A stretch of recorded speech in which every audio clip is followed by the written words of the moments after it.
y otra es la corriente humanista, la corriente humana.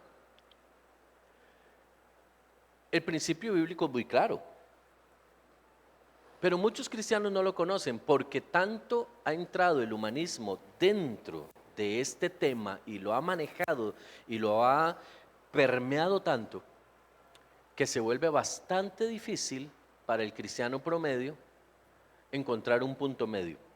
Y el punto sí está, es claro. La pregunta que salta sobre esto es: ¿qué tan dispuesto estoy yo a escuchar el principio que prima en la palabra de Dios sobre otras cosas? Para poder hablar del divorcio, lo primero que tenemos que decir es que es un antidiseño. El divorcio no es el propósito de Dios. El divorcio nunca nació en el corazón de Dios. Es el producto del alejamiento del hombre de Dios. Porque cuando Dios crea al hombre, lo hace con intención. Y la intención de la creación del hombre y ponerlo en el huerto de Edén es que el hombre se multiplique, fructifique. Y el propósito directo o el diseño por el cual esto ocurre es para enseñorearse en la tierra, para hacer esa parte de legalidad en la tierra. Tan es así que cuando usted va a Génesis capítulo 2, que es donde se habla por primera vez, no literalmente de la palabra matrimonio, pero sí de la unión que se da, el vínculo que se forma entre hombre y mujer. Y tengo que ser muy claro y muy conciso en esto.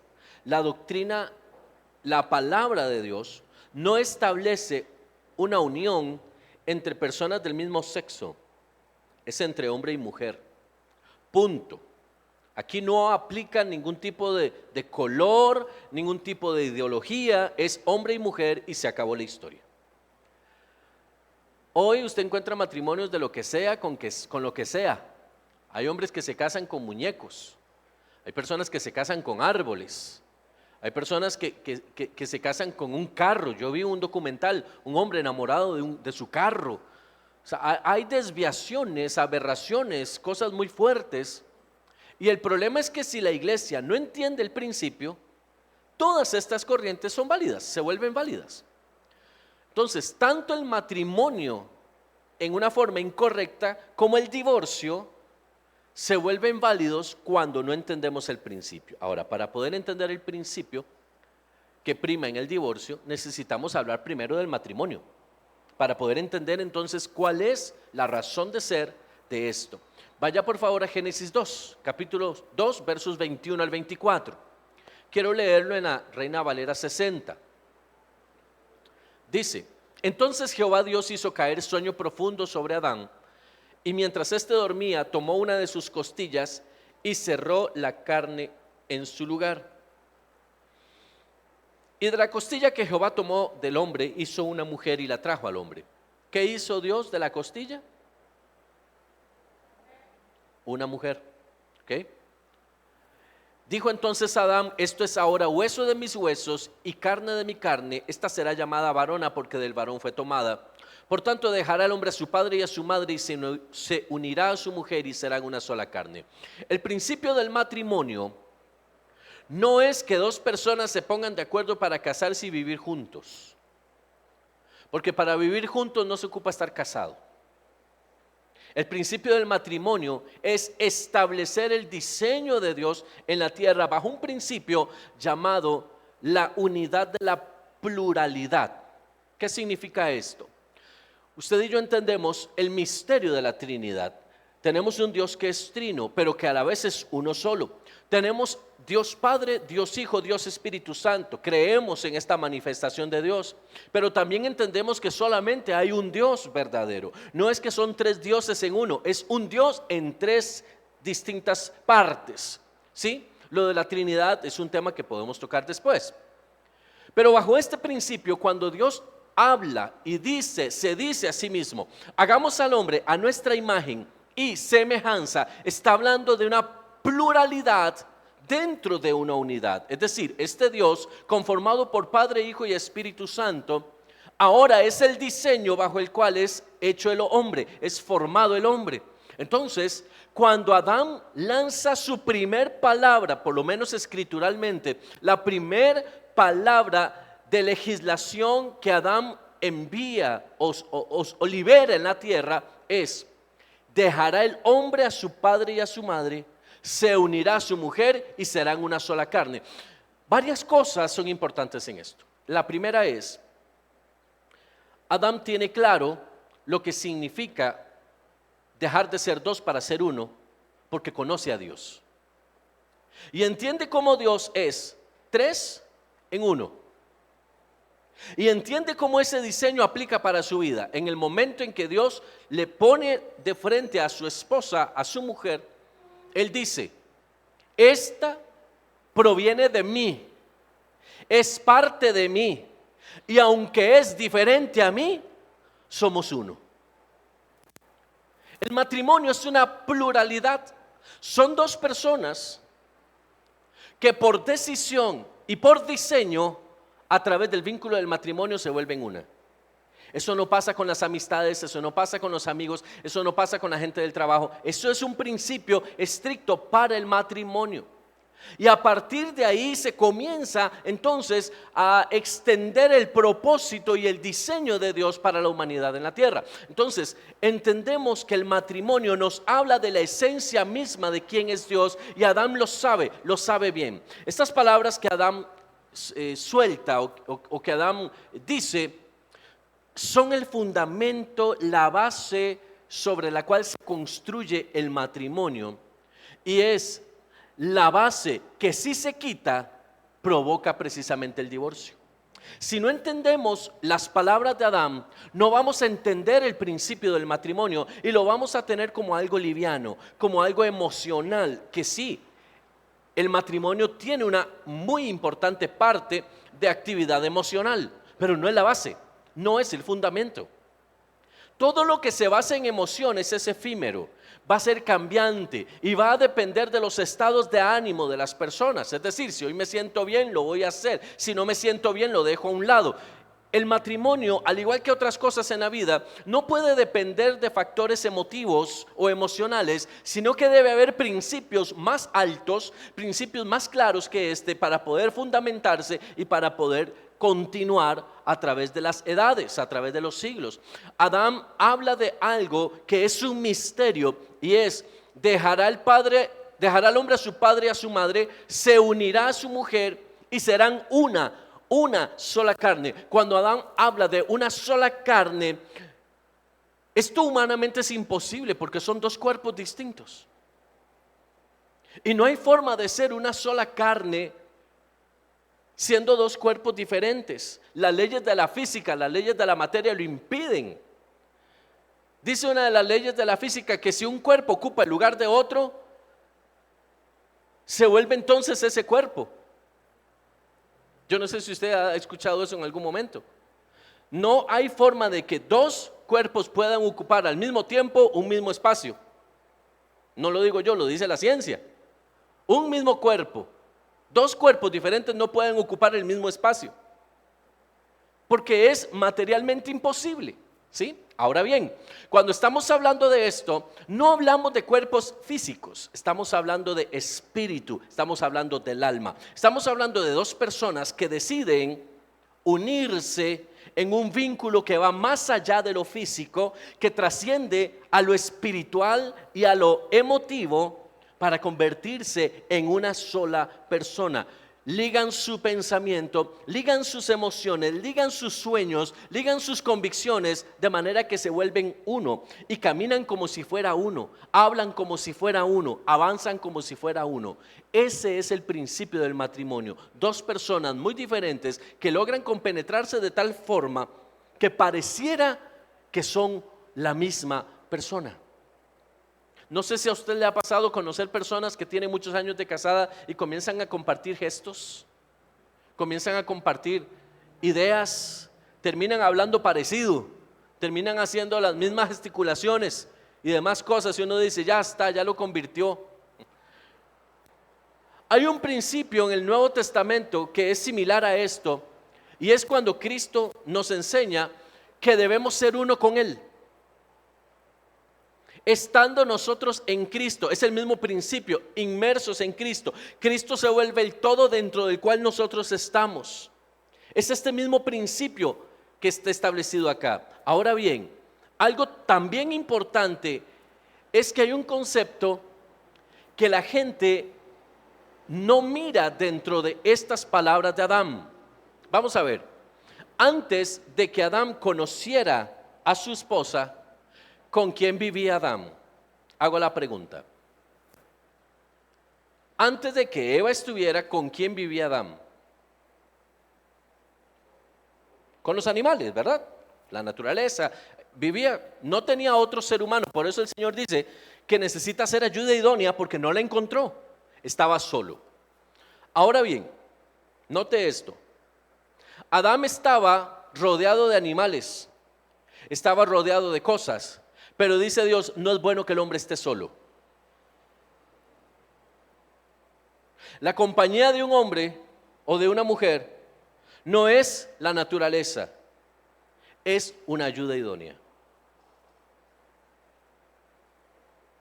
Hoy el matrimonio casi que se puede ver golpeado fuertemente porque hay otros que se vuelven intrusos dentro de la relación del matrimonio, incluso la misma naturaleza. Hay esposos, esposas que hoy quieren más a sus mascotas que a su propio cónyuge. Y créame que Adán estaba rodeado de perros, gatos, pericos y todo lo demás, pero dijo Dios, no tiene compañía, está solo y no es bueno que siga así. ¿Me comprende? Pero algo dice Adán, estando solo, sin conocer a su esposa, sin tener relación con ella, él dice, dejará el hombre a su padre y a su madre. ¿De dónde toma Adán el concepto de paternidad? No había nadie. De Dios. Dios era el padre y era la madre. Y Adán había sido enseñado sobre el principio de paternidad y sabía que en el momento en que su esposa apareció, el diseño se empezaba a hacer presente en el Edén. ¿Me explico? Él no tenía papá y mamá. Físicamente Adán no tenía padre y madre. Fue formado por las manos de Dios, pero ya traía dentro de sí el concepto, el diseño. Y dejará el hombre, dice, a su padre y a su madre. Qué interesante esto. Como Dios ya había enseñado a Adán en el concepto de la paternidad. Ahora, la paternidad necesariamente requiere un vínculo y el vínculo se llama matrimonio, porque la paternidad se ejerce dentro de la familia y la familia se genera, se crea, se fortalece a través del vínculo del matrimonio. ¿Sí? Entonces vea cómo los puntos nos llevan a un momento crucial donde debemos entender que el principio de Dios para que la paternidad de Dios pueda ser reproducida en la familia, y la familia necesariamente debe iniciarse en el vínculo del matrimonio.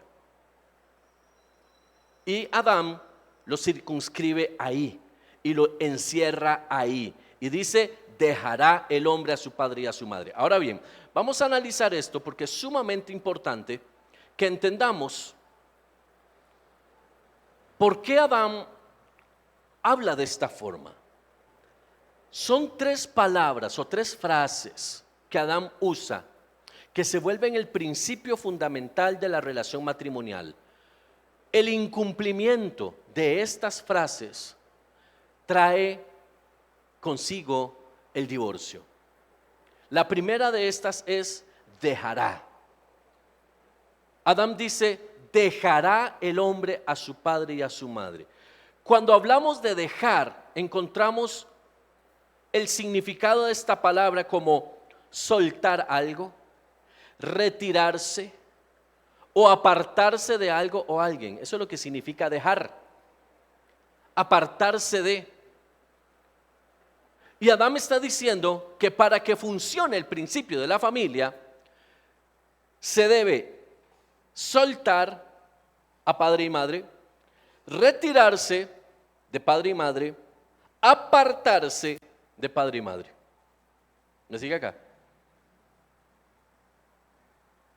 Uno de los mayores conflictos que tienen los matrimonios hoy se llaman padre y madre. Yo no sé si a usted le ha pasado, pero yo he escuchado personas que le dicen, padres que le dicen a sus hijos: usted no se preocupe, que si a usted le va mal, aquí estoy yo.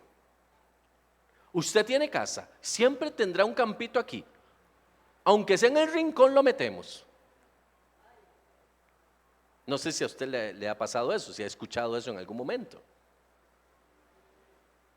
Dice Adán: el que quiere casa,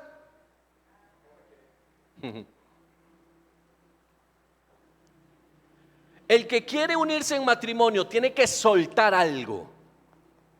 El vínculo de paternidad de padre y madre es bueno y es necesario, pero cuando se acerca el matrimonio debe soltarse. Ahora, esto no contraviene en ningún momento el principio o el mandato de la honra a padre y madre. Es muy diferente.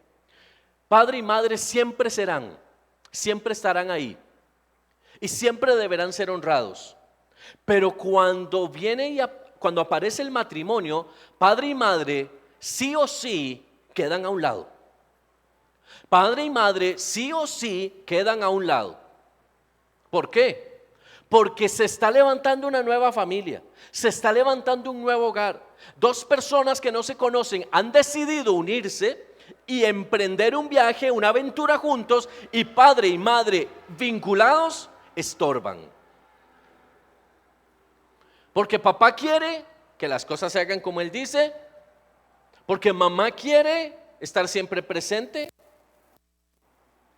Y encontramos una figura aquí que atenta contra el principio del matrimonio: dejar de lado, dejar atrás. Y esto es algo que a nosotros nos cuesta como seres humanos, porque somos afectivos, pero también somos extremadamente emocionales. Hay culturas donde a cierta edad a los hijos se les envía lejos de casa, ¿cierto? Váyase, cumplió 18, ya es mayor, váyase. Vaya, busque dónde vivir, vaya, busque otro estado, busque otra provincia, vaya, pague su alquiler, vaya, sea adulto, madure, ¿cierto? Le sacuden el nido rapidito y vaya. ¿Cómo es la cultura de nuestro país? Es paternalista. Si pudiéramos, todos nuestros hijos se casan y viven en nuestra casa. Aquí le hacemos, de veras, hacemos una piecita ahí arriba. Cada uno tendría un condominio. De acuerdo al número de hijos, así es el número de pisos. ¿Cómo se va a ir usted a vivir allá? ¿Cómo se va a ir tan largo? Ya casi no lo voy a ver. ¿Me explico? Muchos matrimonios hoy empiezan mal porque empiezan acoplándose a los padres y no los padres acoplándose al nuevo matrimonio. Ay, es que yo no sé cómo van a hacer. Es que yo necesito llevarle un gallito. Es que yo ocupo ir a ver, ocupo que venga a verme, tiene que venir todos los días. Uno de los problemas más grandes que se da a nivel de matrimonio, que casi no se habla, es cuando el hijo, antes de llegar a la casa y encontrarse con su esposa, primero pasó por su mamá. Y la esposa hizo la cena, preparó la cena y están deseosa de ver a su esposo. Y cuando el marido llega, le dice: mi amor, ¿le sirvo? Ay, no, es que pasé donde mami y me dio un gallito. ¿Cómo cree usted que se siente la esposa? Y el marido: ay, pero es mi mamá, ¿qué le pasa? Es mi mamá. Este es uno de los factores que promueven el distanciamiento dentro de la pareja. Algunos le llaman mamitis. ¿Y cómo cuesta? Porque, y lo vamos a ver más adelante conforme vayamos avanzando en el tema, uno de los enemigos primordiales del matrimonio y que lleva definitivamente a las personas al divorcio es la inmadurez, la incapacidad de entender que el que se casa quiere casa, de que el que se casó sale del vínculo de mamá y papá. Y mamá y papá tienen que entender que no siempre los van a ir a ver y que no hay una obligación de que eso pase. ¿Están conmigo? Los veo así como muy entretenidos, como diciendo, ay, ¿será que me está diciendo algo a mí? El matrimonio es la unión de dos personas, no es la unión de la comunidad. ¿Sí? Son dos personas que deciden hacer su propia vida. Lavarán su ropa como ellos quieran, comprarán la comida como ellos quieran y donde ellos quieran, dormirán como ellos quieran, y papá y mamá no les debe importar. Porque cuando les empieza a importar, el matrimonio se empieza a quebrar. Porque sí o sí, cada uno va a jalar hacia su propia casa. Ay, es que a mí me gusta como cocina mi mamá. Sí, pero a mí me gusta como cocina la mía. ¿Me explico? Entonces, dejar o dejará es la primer necesidad del matrimonio cuando éste inicia. Dar el paso de dejar atrás, dar el paso de ya me fui. No es abandono, es distancia. Son cosas muy diferentes. No es abandonar a los padres, es guardar una distancia. Y la distancia tiene que ser de ambas partes. ¿Por qué hablo de padre y madre? Porque es el vínculo más cercano que hay, más inmediato. Pero aquí en el dejar tenemos que hablar de amigos. En el dejar tenemos que hablar de los compas. En el dejar tenemos que hablar de la soltería. Ya se casó, ya dejó de ser soltero, deje de comportarse como uno. Ya no puede ir a tirarse las mejengas que siempre hace. Hay una esposa que está en casa esperando por usted. Ay, mi amor, pero yo tengo derecho. Sí, pero también tiene esposa. Y ahí entra el factor machista. Vienen los amigos y le dicen, ay, papito, le canta la gallina, ¿qué? No lo deja la doña, tenemos que pedir permiso por usted, mandamos la notica. Entran muchas cosas ahí en medio. Por eso se ocupa que las personas que se casan sean maduras. Sin madurez el matrimonio es un fracaso. O por lo menos es sumamente difícil de llevar. ¿Me explico? Entonces, tenemos que tener eso presente. Hay algo importante que debemos entender en la palabra dejar, y es que es necesario que ocurra, porque de lo contrario, si permitimos o nos permitimos que nuestra familia, nuestros amigos, los que son cercanos, se mantengan dentro del vínculo, esto puede comenzar a generar roces. ¿Sabe? Los padres, amigos cercanos y demás son muy dados a dar consejos cuando no se les pide. Y se entrometen. Y sugieren donde nadie les pidió la sugerencia. Ay, es que eso yo lo haría diferente. Vea, yo aprendí de mi mamá y por eso es que yo le digo, hágame caso, yo sé lo que le estoy diciendo.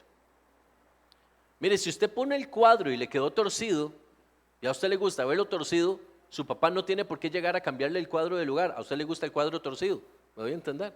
Solo lo pongo como un ejemplo. Hay que aprender la diferencia entre un consejo y una invasión.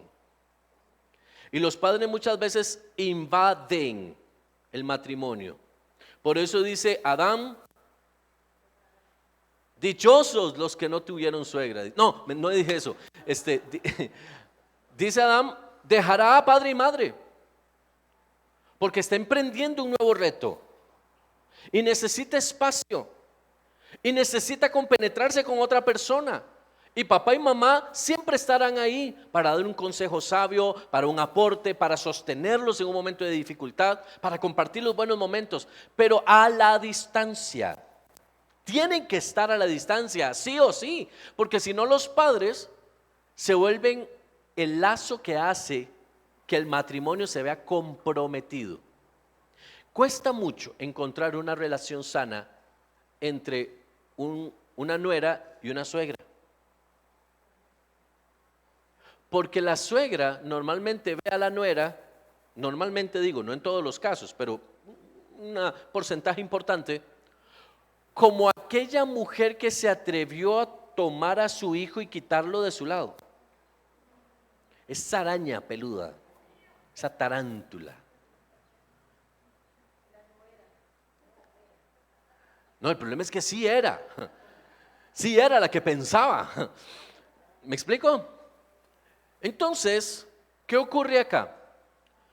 Si el hijo no es un hombre maduro emocionalmente, va a comenzar a darle a su mamá prioridad sobre su esposa, porque es su mamá.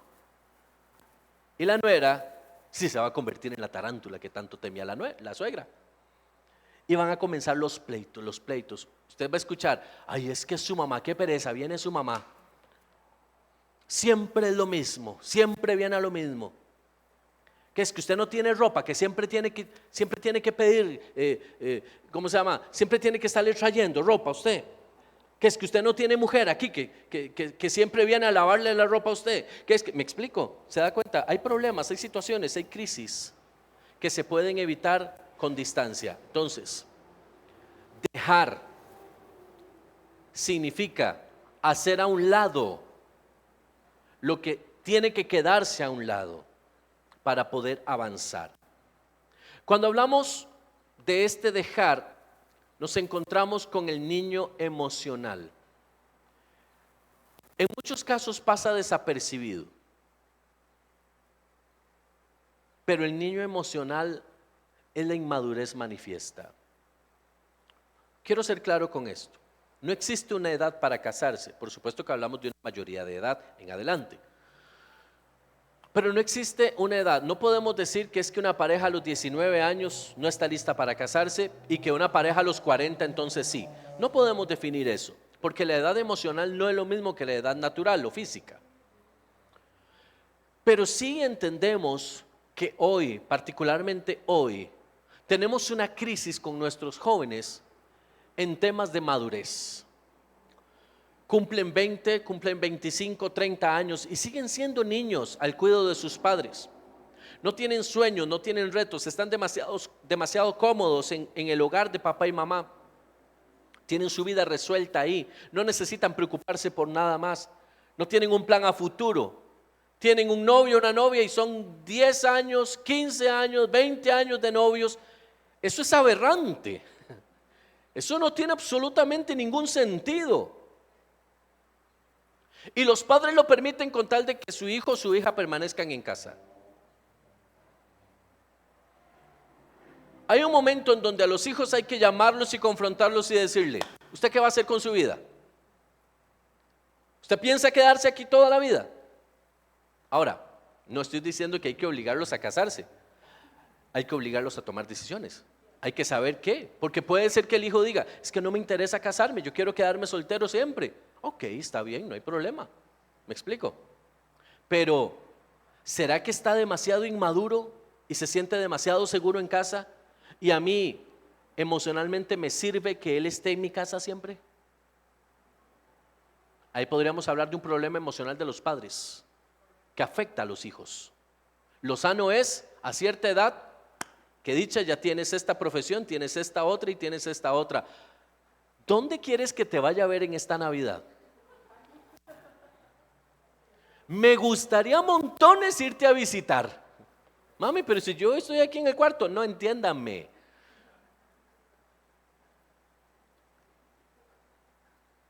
Yo sé que eso duele. Pero si los padres abrazan a sus hijos de una forma incorrecta, créame que sus hijos no lo van a agradecer en un futuro.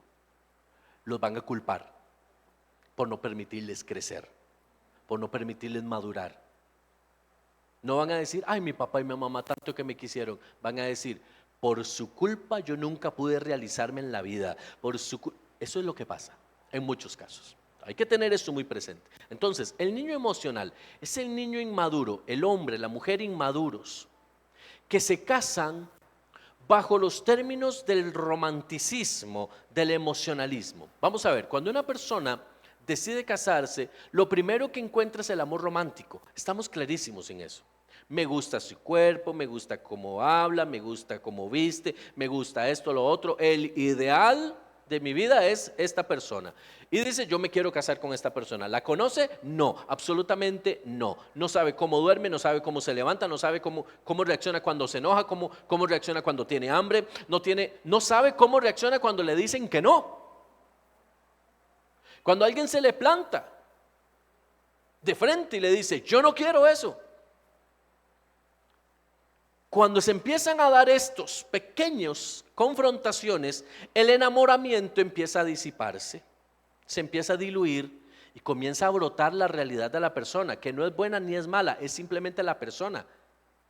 Y tiene que comenzar el proceso de limar asperezas y entrar, dejando a un lado el romanticismo para abrazar la decisión de permanecer en una relación con alguien que ya no se parece a lo que yo conocí. Es tan diferente. Hay hijos que cuando se casan dice la mamá, gloria a Dios, ya no es mi problema. Y son más bien los papás los que tienen que dejar, echar al hijo, porque son fuertes de carácter, son tremendos. Este proceso del niño emocional, del niño inmaduro o de la persona inmadura, es la que provoca problemas por cualquier cosa en casa. Cualquier situación que se da. ¿Por qué me movió eso de ahí? Y hacen un pleito porque eso pasó. Que me volvió a ver feo, que llegó tarde, que hizo aquello, que no hizo lo otro. Y buscan siempre una razón por la cual tener un pleito. Es el que emocionalmente llora porque su pareja, su cónyuge, demanda atención y él quiere darle atención a otras cosas. Él quiere darle atención a sus amigos, quiere darle atención a su trabajo y cree que puede vivir, como dije anteriormente, una nueva etapa de la soltería donde todo va a seguir igual. Porque cuando somos novios, el mundo es perfecto. Cuando nos casamos, nos damos cuenta de que tenemos responsabilidades y aquello en lo que yo invertí el dinero siendo soltero, ya no puedo hacerlo porque ahora con esa plata tengo que comprar comida, tengo que pagar un alquiler, tengo que pagar servicios públicos, tengo que hacer cosas que antes quizás no hacía. Y entonces, cuando el nido se desarma y esta pareja se encuentra sola ante esa adversidad, si emocionalmente no están bien cimentados, bien plantados, la solución más fácil es salgo y me voy. ¿Sabe usted que muchos matrimonios se han diluido porque uno de los dos deja los zapatos sucios en la entrada de la casa? Porque apretan la pasta de dientes por el centro y no por la parte de atrás. Porque no acomodan la ropa, porque no ayuda a lavar los platos, porque por situaciones como esas muchos matrimonios se quiebran. Y usted dirá, pastor, no exagere. No, lo exagerado es el número de matrimonios que se rompen por esas cosas. Es que no me dejas ver la serie que yo quiero ver. Es que yo quiero ver el partido, pero usted se pone a hablar en ese momento. Hey, Fabián se ríe, yo no sé por qué. Es que yo tenía otros planes y usted me los pasa cambiando. Hay muchas cosas en el matrimonio que se van a dar de esa forma, que se arreglan hablando y tomando acuerdos. Pero el niño emocional no está dispuesto a conversar ni a llegar a acuerdos, quiere imponer su voluntad. Y si no se hace como yo quiero, entonces no me gusta. Ese es el principio del quiebre del matrimonio. Y usted lo va a ver mucho en la farándula. Hombres entrados en años, estamos hablando de 50, 60 y tienen una cola de 5, 6, 7 matrimonios. Y uno dice, usted siempre los oye, es que esta es la mujer perfecta con el nuevo matrimonio. Es que esta es la mujer que me complementa, es la mujer que me llena. Y cuando algo pasa, dejó de complementarlo, dejó de llenarlo y va buscando la 8. Y llega a la 8, es que esta es la que me llena, esta es la que... Porque llegan al matrimonio pensando en sí mismos, en cómo esa persona me puede llenar a mí, cómo esa persona me puede complementar a mí y no en la forma correcta cómo yo puedo ser el complemento de esa persona. Entonces, en la inmadurez emocional en la que viven, no tienen la capacidad de resolver los problemas. Encontramos muchos de estos ejemplos que no necesariamente se vinculan al matrimonio, pero que nos dan una luz del comportamiento. Y es, por ejemplo, el trabajo. No me gusta cómo me están tratando, me voy, lo dejo botado. No me gustó que me volvió a ver, me voy, lo dejo botado. Porque lo que recibimos hoy y permeamos hoy es: deje botado, no asuma, no le gusta. Hay muchos otros lugares donde usted puede estar. Váyase, busque. ¿Me doy a entender? Es la mentalidad. Ahora, note esto. No significa entonces que hay que estar en un vínculo matrimonial, aguante y aguante y aguante, soporte un montón. Lo vamos a ver después. Pero estamos hablando de la inmadurez, no de otros problemas. La inmadurez. La inmadurez es el primer enemigo dentro del matrimonio y provoca más divorcios que la agresión. La inmadurez, la incapacidad de llegar a acuerdos, la incapacidad de dos personas hablar y pensar como uno solo. Eso es un principio que debemos entender. La segunda palabra es se unirá. Llegar al segundo peldaño, que podríamos decir que son 3 peldaños, para llegar al segundo peldaño, necesariamente tenemos que haber pasado el primero. Yo no puedo unirme a mi esposa si primero no he dejado atrás los demás vínculos. Yo no puedo unirme a alguien si primero no me he desligado de algo. Yo no puedo ir al matrimonio arrastrando a papá, mamá, amigos y todo eso. No puedo hacer eso. Esas cosas tienen que quedar a un lado. No se puede formar una familia dándole prioridad a otras cosas antes que al cónyuge. Lo principal en un matrimonio, y esto le va a sonar tal vez un poco fuerte, lo principal, lo primero, lo más importante en un matrimonio no son los hijos, son los cónyuges. Hemos sido enseñados en una sociedad paternalista a que los padres tienen que darle todo y darse por todo a sus hijos. Cuando los hijos se casan y se van y el nido queda vacío, encontramos a 2 perfectos extraños en una casa, solos, que no saben qué hacer con sus vidas, terminan divorciándose. Nunca se cultivó la relación, nunca tuvieron un pasatiempo juntos. Nunca nada, porque todo fue los hijos creciendo, los hijos estudiando, los hijos esto, lo otro. Se hablaban solo para los hijos, todo tenía que ver con los hijos. Se hacían una salida familiar, era por los hijos. Todo vinculaba sobre los hijos eran el centro de todo. Cuando ya los hijos no están, se dan cuenta de que ellos no tienen nada. No han forjado nada, no han fomentado nada. No tienen nada. Y entonces encontramos, voy a usar un término un poquito, usted me va a entender, a 2 viejillos que no saben estar juntos. Y entonces usted ve que la señora se va y se mete por allá a ver tele o a tejer o a hacer quién sabe qué cosa, y el otro se va para el otro lado.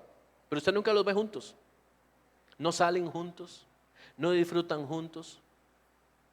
¿Por qué? Porque nunca supieron dejar y nunca supieron unirse. Dejará y se unirá. Es decir, rompe un vínculo y forma uno nuevo. Si este vínculo no está, y yo quiero ser muy claro en esto, los hijos en el matrimonio no pueden, no deben llegar si no hay primero unidad en el matrimonio. Por eso muchos matrimonios fracasan. Hay muchos matrimonios que se dan porque, ni modo, ya viene el regalito, ¿verdad? Y ahora cásese porque usted es cristiano y no puede quedarse así. Y ese matrimonio tiene todas las cartas para hacer un divorcio a futuro. o para vivir los peores años de su vida juntos. ¿Por qué? Porque no hay nada que los una excepto un hijo que vino en un momento que no se esperaba. Estoy poniendo un caso muy particular. Dicen los que saben de esto que el promedio de edad o más bien de tiempo de espera para que vengan los hijos debe ser entre 2 y 4 años.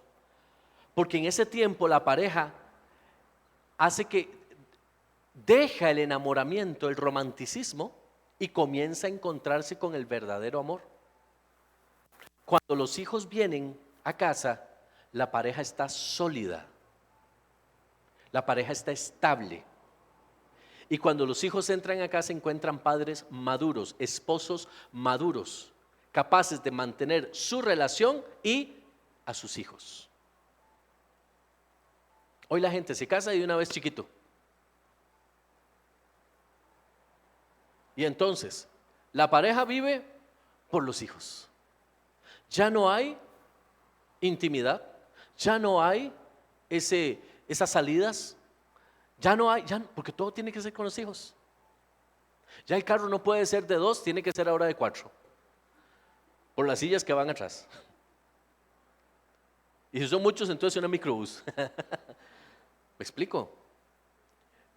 Ya la pareja no puede salir a ningún lado porque solo con los hijos. Y todos los hijos, cuando nos damos cuenta, 2 extraños viviendo en la misma cama. Decimos mi esposa y yo, saco de yuca y saco de papa. Es lo que tenemos en los matrimonios normalmente, saco de yuca y saco de papa. ¿Me explico? Se unirá, dejará a un lado lo que antes conocía y entrará en contacto con otra persona para hacer un todo. Esto requiere una decisión. Unirse requiere una decisión y es una decisión importante. Ahora bien, cuando la pareja deja de lado, se une, el producto de esto o la suma de estas dos cosas serán una sola carne. Si yo no puedo dejar atrás y no me puedo unir, yo no voy a ser. No puedo llegar a ser si no cumplo con los 2 primeros. Para yo llegar a ser, esto es una palabra profética. Está hablando de proyección futura. Está hablando, Adán está diciendo lo que va a suceder si logras pasar los 2 primeros peldaños. Si logras dejar a un lado lo que tienes que dejar y logras unirte con tu pareja, entonces llegarás al punto máximo, lograrás convertirte en una sola persona con tu esposo, con tu esposa. Lograrás acoplarte, lograrás entrar en la dimensión de la comprensión, lograrás entender que ya se trata de vivir una relación juntos, sana, fortalecida, buena, donde ambos trabajan para que el otro aumente, para que el otro crezca. Como decía el profeta Juan el Bautista, es necesario que yo mengüe para que él crezca. Eso es un principio interesante. Cuando el esposo busca que su esposa crezca y viceversa, estamos ante un matrimonio sano. Cuando usted ve que hay ese impulso, que más bien está eso de que, pero no se pegue, hágalo y siga, usted está ante un matrimonio sano. Cuando usted ve que los padres o los esposos están buscando espacios para ellos sin que los hijos estén, usted está ante un matrimonio sano. ¿Sabe cuál es la mejor etapa de la vida de los padres? Cuando los hijos ya se fueron. No estoy diciendo que dicha que se vayan, no. Pero en una pareja sana, en una pareja bien compenetrada, bien acoplada, cuando los hijos ya son adultos o ya se valen por sí mismos, es cuando la pareja entra en el mejor momento de sus vidas. Salen juntos, se van a tomar un café. Los chicos, ellos se hacen su propia comida, ellos se encargan de sus cosas, no nos preocupamos por eso. La pareja vuelve de nuevo a el romanticismo, vuelve de nuevo a fortalecer los lazos que cambiaron, no se acabaron, modificaron por el tiempo de la crianza de los muchachos. Pero si no se deja y si no se unen, no serán. Qué interesante, ¿verdad? Si nos hubieran enseñado esto en los cursos prematrimoniales, nos hubiéramos ahorrado un montón de problemas. Necesitamos enseñar a nuestras generaciones que para poder ser hay que dejar y hay que unirse. Este serán habla de consolidación de la relación. Habla de futuro, de algo que no existía, pero algo que va por suceder. De lo que viene, del producto final de la unión de los cónyuges. Habla de complemento, de avance, de conquista. Y es precisamente de lo que el enemigo quiere evitar a través del divorcio. Porque si la pareja se divorcia, no serán. Si la pareja se divorcia, muy probablemente o no hay familia o la familia viene dañada. Entonces, sin entrar de lleno a si el divorcio es bueno o no es bueno, o se puede o no se puede, lo primero que debemos entender es que el divorcio no es el diseño de Dios. Ningún divorcio, por la razón que sea, ningún divorcio es el diseño de Dios. ¿Ok? Pero analizando las razones para el divorcio, que lo vamos a ver ahora, podríamos determinar que muchas veces el divorcio se vuelve necesario. Pero no porque Dios lo apruebe, porque Dios, ¿cómo les digo esto que me puedan captar? Dios no aprueba el divorcio, lo permite. Porque el divorcio nace en la ruptura o el quebrantamiento del principio. Si usted deja, se une, va a ser, ahí no entra el divorcio en ningún lugar, no tiene por dónde entrar. Pero si usted no deja, no se une. Y si no se une, se divorcia. O vive una vida horrible. ¿Me explico? Por el quebrantamiento de un principio. Ahora, hablemos un poquito del divorcio. Vaya conmigo a Marcos capítulo 10.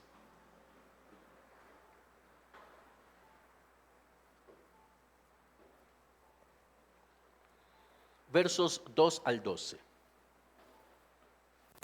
Dice: y se acercaron los fariseos y le preguntaron para tentarle si era lícito al marido repudiar a su mujer. Cuando el texto dice repudio, es traducido como divorcio. ¿Okay? Él respondiendo les dijo: ¿qué os mandó Moisés? Ellos dijeron: Moisés permitió dar carta de divorcio y repudiarla. Y respondiendo Jesús les dijo: por la dureza de vuestro corazón os escribió este mandamiento. Pero al principio de la creación, varón y hembra los hizo Dios. Por esto dejará el hombre a su padre y a su madre y se unirá a su mujer, y los dos serán una sola carne. Así que no son ya más dos, sino uno. Por lo tanto, lo que Dios juntó, no lo separe el hombre. En casa volvieron los discípulos a preguntarle de lo mismo, y les dijo: cualquiera que repudia a su mujer y se casa con otra, comete adulterio contra ella. Y si la mujer repudia a su marido y se casa con otro, comete adulterio. Jesús usa las palabras de Adán. Jesús no dice, y Dios dijo, o han escuchado que Dios dijo. No, el que dijo fue Adán, no fue Dios, fue Adán el que lo dijo. Y fue un establecimiento perpetuo nacido en el corazón del Edén. Dejará el hombre a su padre y a su madre, se unirá, serán una sola carne. Ya no serán más dos, sino uno. Pero escuche esto, la pregunta es lícito? ¿Es viable? ¿Es correcto que el marido pueda repudiar a su mujer? Ahora, note esto, hay una connotación fuertemente machista aquí. Porque al principio, en los tiempos antiguos, la mujer no era validada como tal. Era como un objeto, era como algo que se obtenía. Se pagaba un precio por ella, es decir, yo la compré, como yo la compré, la puedo dejar. Así era como se veía a la mujer en la antigüedad. Pero Jesús no está hablando de eso y no está desvalorizando. Está diciendo, ojo, Moisés permitió dar carta de divorcio. No fue Dios, fue Moisés. En Deuteronomio capítulo 24, verso 1, usted va a encontrar la recomendación de Moisés en el tema del divorcio, del repudio. No es una ordenanza de Dios, es Moisés el que está haciendo y validando su apreciación. Los fariseos toman esta apreciación y entonces, y vaya por favor al 24:1 de Deuteronomio. Quiero leerlo rápidamente para que usted lo pueda tener. Permítame buscarlo aquí, Deuteronomio 24:1. Dice, estoy en otro capítulo. 24:1.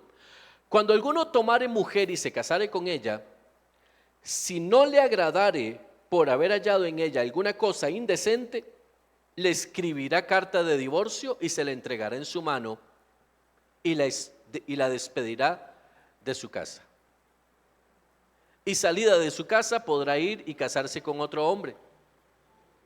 Pero si la aborreciere este último y le escribiere carta de divorcio y se la entregara en su mano y la despidiere de su casa, o si hubiere muerto el postrer hombre que la tomó por mujer, no podrá su primer marido que la despidió volverla a tomar para que sea su mujer, después que fue envilecida, porque es abominación delante de Jehová, y no has de pervertir la tierra que Jehová tu Dios te da por heredad. Vamos a ver, esto es una recomendación de Moisés. Dice, si alguien se casa con una mujer y no le agrada algo de ella, escríbale carta de divorcio. ¿Por qué esto? Recuerde usted que Israel, aun cuando Dios tenía en sus planes que fuera un pueblo santo, venía con costumbres paganas, venía permeado de muchas cosas. Entonces, una de las costumbres paganas era la poligamia, hombres que se casaban con muchas mujeres. Polígamos, Abraham. Polígamo, Jacob. ¿Me explico? Incluso desde sus orígenes Israel ya venía permeado por la poligamia.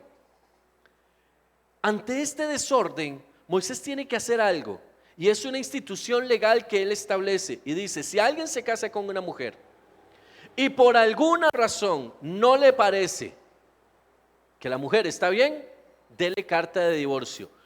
Esto lo hace pensando más en la condición de la mujer que en el varón. ¿Por qué?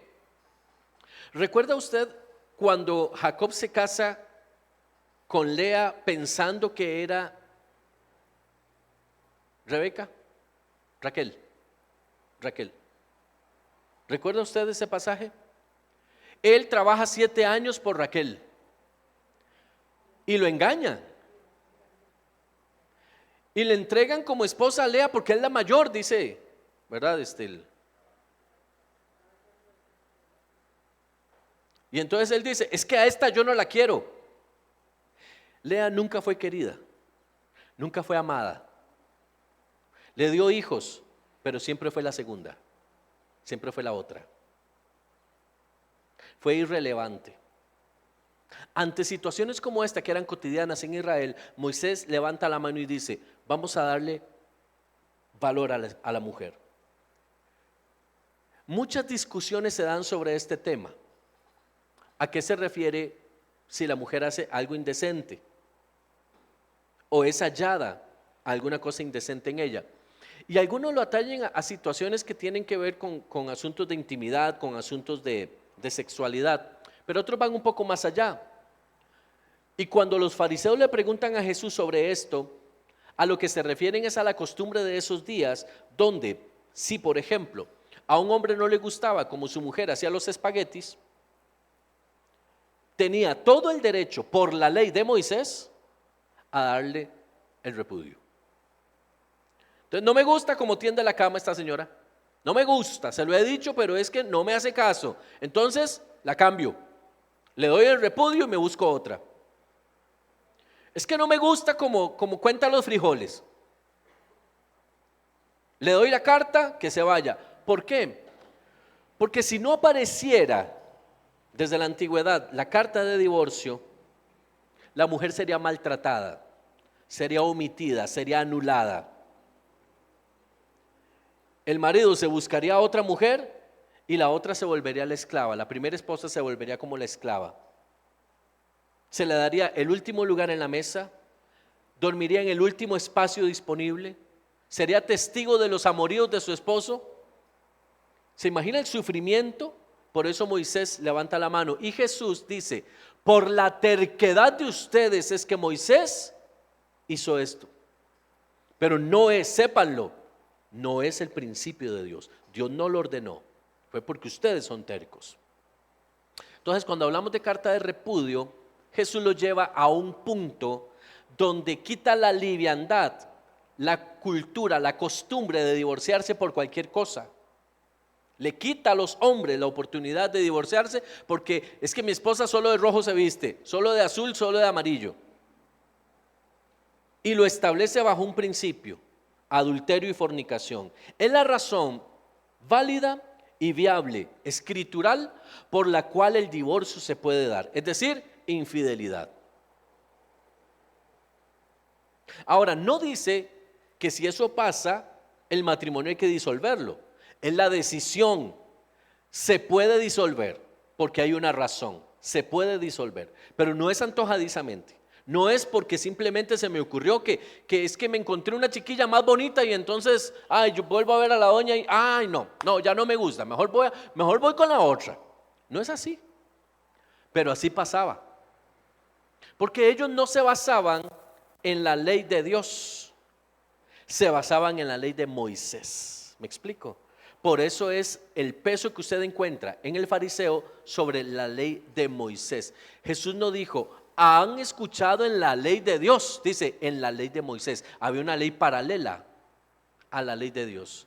Por eso es que muchos no entienden que algunas de las costumbres de Israel no aplican para nosotros porque eran ley de Moisés, no ley de Dios. No saben distinguir entre la ley de Dios y la ley de Moisés, y toman la ley de Moisés y la ponen por encima y se vuelven legalistas con muchas cosas, porque no hay una diferencia. Un día podríamos hacer un estudio sobre la ley de Dios y la ley de Moisés para que vea la comparativa entre ambas. Pero esto del divorcio era la ley de Moisés, y dice la palabra, porque Jesús es el que lo dice, y Dios permitió que este mandato ocurriera por la dureza de su corazón. Entonces Dios, protegiendo a la mujer, permite que ese mandato entre en función y lo avala. Posteriormente encontramos al apóstol Pablo haciendo eco a esta palabra, diciendo que todo hombre sea marido de una sola mujer. ¿Quiere servir a Dios? Una sola mujer. Aunque tenga plata para mantener 50, una sola. ¿Me explico? Y genera una ordenanza. ¿Okay? Entonces es importante que entendamos esto. La moral farisea estaba cimentada sobre una no confesada inferioridad de la mujer. No es que ellos decían que la mujer no valía nada, es que sus acciones hacían ver que eso era lo que pensaban, pero no lo decían, no lo podían decir. No lo podían decir porque en la Torá o la ley de Dios no está escrituralmente puesto ahí. Por eso no lo podían decir, pero lo hacían. ¿Me explico? Entonces es importante. Ahora, hay que hacer diferencia, se los dije hace un momento, entre lo que Dios aprueba y lo que Dios permite. Dios no aprueba el divorcio, pero lo permite para protección de uno o los dos cónyuges. Y ya es cuando empezamos a hilar un poquito fino. Dios no lo aprueba porque nunca fue su diseño. Dios no está a favor del divorcio. Dios no lo recibe como algo bueno. Aún así lo permite como protección de un vínculo, como protección de alguien. ¿Sí? Es la razón por la cual Dios dice lo que dijo Moisés: dele camino, para proteger a la esposa y a sus hijos. Mejor que haga su vida y no que siga sufriendo. ¿Ok? Ahora, posibles causas de divorcio. Estamos enfocados ahora sí en el divorcio. Ya hablamos del matrimonio, ¿entendimos eso? Vamos al divorcio. La primera y más importante causa es la ausencia de Dios en el matrimonio. Si Dios no está en el centro, nada funciona en nuestra vida. Cometemos errores garrafales por omitir a Dios. Y cuando digo ausencia de Dios, no estoy hablando de cuántas veces oro al día o cuántas horas leo la Biblia. No, eso no es presencia de Dios. Es cuánto Dios y cuánto le hemos permitido a Dios como matrimonio, no solo como personas individuales, como matrimonio, le hemos permitido a Dios transformar nuestras vidas. El matrimonio son como dos piezas de madera que no se pueden unir a no ser que se les ponga pegamento. ¿Ha visto usted eso? Esa goma blanca, esa cola blanca que se pone es lo que hace que dos piezas de madera puedan permanecer juntas. Si no está Dios en el centro de esa relación, va a ser mucho más difícil salir adelante. La ausencia de Dios, el temor de Dios, el estar conscientes de que Dios está en medio de, es lo que permite dejar, unirse y ser. Dios en el centro. ¿Cuánto le estamos permitiendo como matrimonios a Dios invadir nuestro territorio llamado matrimonio? ¿Cuánto le estamos permitiendo a Dios ser quien nos lleve a tomar las decisiones correctas en todo lo que hacemos? Cuando hay problemas, desavenencias, siempre va a haber eso en el matrimonio. No existe el matrimonio que no tenga problemas. Pero cuando estamos con Dios, las desavenencias bajan de intensidad. Pero cuando Dios no está, todo aflora. Y nos volvemos enemigos de nuestra pareja, enemigos de nuestro cónyuge. Y nos sentimos atacados y entonces entramos a atacar. Dios nos equilibra, Dios nos pone en un lugar, Dios nos ayuda a salir. Por eso Dios es lo primero que debemos. Cuando un matrimonio se realiza, siempre se dice que es ante la presencia de Dios. ¿Y sabía usted que es más un rito que una convicción? La mayoría de la gente se casa y Dios no es parte de sus vidas, pero lo mencionan en la ceremonia porque religiosamente hay que hacerlo. Y toda la retagira y el pastor dice todo lo que acabamos de leer, y dejará al hombre a su padre y a su madre, porque hay que cumplir con el requisito, con el protocolo, con la liturgia. Pero ¿realmente está Dios ahí? ¿Sabe dónde empieza el problema del matrimonio? En el noviazgo. Si un noviazgo no está cimentado en Dios, el matrimonio no se va a cimentar en Dios. Y ahí podríamos hablar del yugo desigual. Y no hablemos de mundanos y cristianos, hablemos solo de cristianos. Si uno quiere buscar a Dios y el otro no, eso es yugo desigual. Si uno quiere someterse a Dios y el otro no, eso es yugo desigual. Si uno quiere poner a Dios en el primer lugar de sus vidas y el otro no, eso es yugo desigual. ¿Me explico? La ausencia de Dios, la carencia de Dios en el matrimonio es un portillo enorme que se abre para que algo entre y el divorcio se asoma por ahí. Ese flagelo entra. ¿Ok? Entonces, y recuerde esto, porque lo vamos a ver más adelante. Ir a la iglesia, leer la Biblia, orar, ayunar y cualquier otra disciplina espiritual no me garantiza presencia de Dios. Me garantiza que estoy haciendo cosas para Dios. ¿Okay?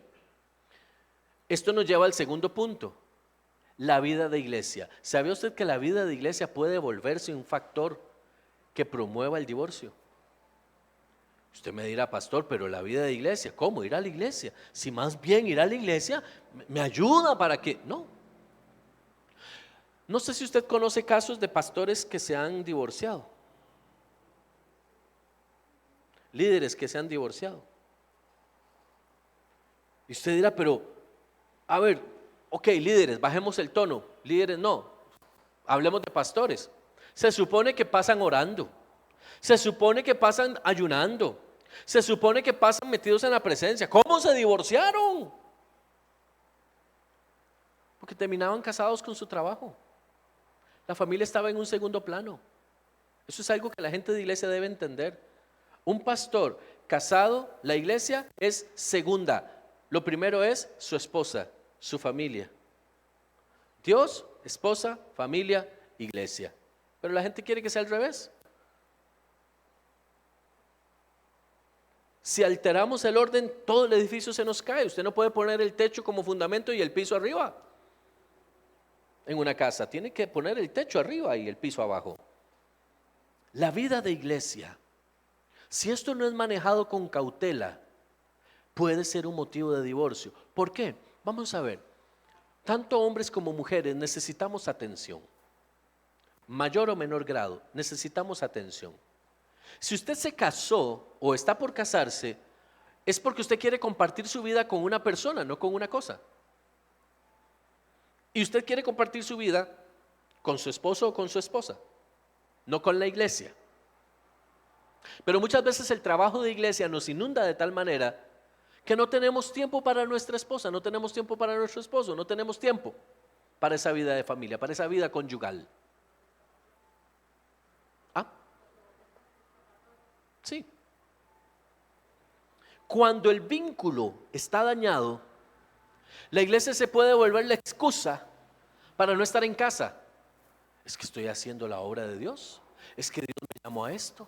Es que yo no puedo dejar abandonado. Y entonces los hermanos de la iglesia se vuelven más importantes que mi esposa. Y comienzo a abandonar mi casa. Y me voy desde temprano hasta muy tarde para no estar en casa, porque es insoportable. Y termina diciendo el esposo, es que usted no sabe con quién me casé yo. Y la esposa dice lo mismo y tal vez un poco más. Porque que yo esté en la iglesia no me garantiza un matrimonio feliz. Lo que me puede garantizar es un matrimonio muy contristado, carente. Porque la iglesia no me va a dar a mí herramientas reales para fortalecer mi matrimonio. La iglesia no es Dios. La iglesia es un trabajo, un servicio que yo presto para la iglesia en el nombre de Dios. Pero no es Dios. Y yo puedo pasar todos los días en la iglesia, limpiando la iglesia, haciendo la iglesia, trabajando en la iglesia, siendo la iglesia y mi familia caída. ¿Ha encontrado usted problemas en familias cristianas hoy de siervos, rescato comillas, de Dios? Gente que se supone que es entregada a Dios. Todos en la casa trabajan en la iglesia en algo, pero no pueden estar juntos, no pueden tener 5 minutos juntos. Pasan peleando, pasan separados, pasan en un bochinche. Porque la vida de iglesia no me garantiza un buen matrimonio. Se vuelve una válvula de escape donde no se quiere enfrentar la situación real de la casa y busco evadirlo a través del trabajo que le hago a Dios. En este tema surge una pregunta, o varias.